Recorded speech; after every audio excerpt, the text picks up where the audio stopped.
नमस्कार दोस्तों, हमारे चैनल भक्ति अमृत कथा में आप सभी का हार्दिक स्वागत है।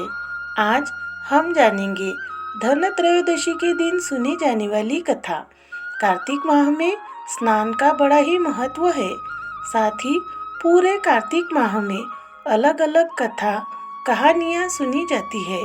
कार्तिक माह में रोज सुनी जाने वाली कथाएं: पीपल पथवारी की कहानी, जाटका बाटका की कथा, लपसी तपसी की कहानी, तुलसी माता की कहानी। यह 5 कथाएं तो रोज ही सुनी जाती है और वो भी हमारे चैनल पर डाली हुई है।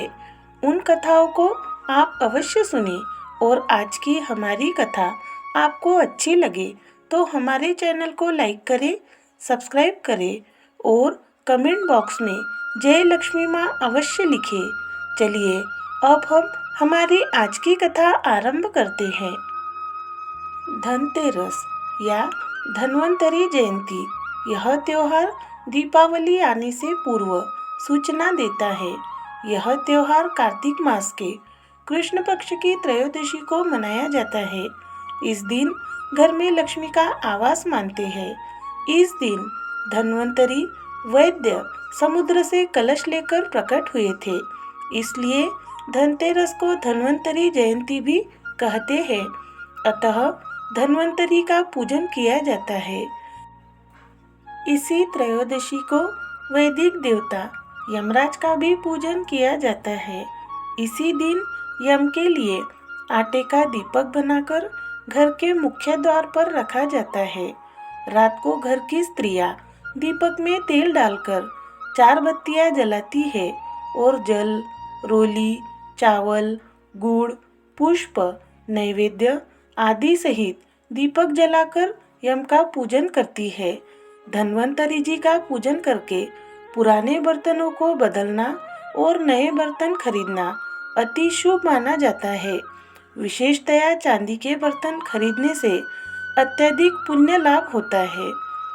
धन त्रयोदशी के दिन सुने जाने वाली कहानी कुछ इस प्रकार है।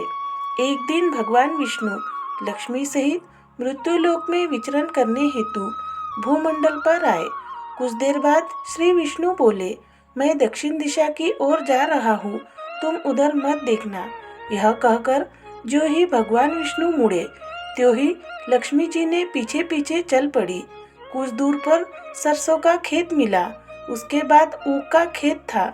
वही लक्ष्मी जी ने श्रृंगार किया और ऊख तोड़कर चूसने लगी। तभी श्री विष्णु भगवान लौटे और लक्ष्मी जी को देखकर क्रोधित हो गए तथा श्राप दे दिया कि जिस किसान का यह खेत है 13 वर्ष तक तुम उसकी सेवा करो। ऐसा कहकर भगवान क्षीर सागर चले गए। लक्ष्मी जी ने किसान के यहाँ जाकर उसे धन धान्य से पूर्ण कर दिया। फिर 12 वर्ष बाद लक्ष्मी जी जाने लगी तो किसान ने लक्ष्मी जी को जाने नहीं दिया। तब भगवान बोले, तुम परिवार सहित गंगा में जाकर स्नान करो और इन कौड़ियों को भी जल में छोड़ देना। जब तक तुम नहीं लौटोगे तब तक हम नहीं जाएंगे। किसान ने ऐसा ही किया। जैसे ही उसने गंगा में कौड़ियाँ डाली, वैसे ही गंगा में से 4 चतुर्भुज निकले और कौड़ियाँ लेकर जाने लगे। इस पर आश्चर्यचकित किसान ने गंगा जी से पूछा कि ये 4 भुजाएं किसकी है। गंगा जी ने कहा, वे मेरे ही चारों हाथ थे। तुम्हें वो कौड़ियाँ किसने दी?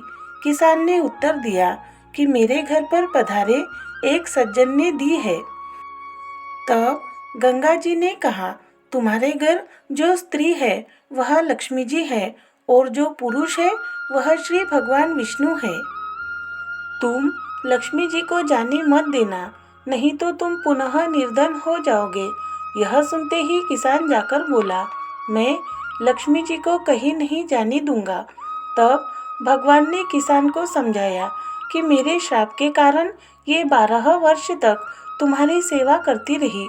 फिर लक्ष्मी तो चंचल है, इन्हें तो बड़े बड़े नहीं रोक पाए।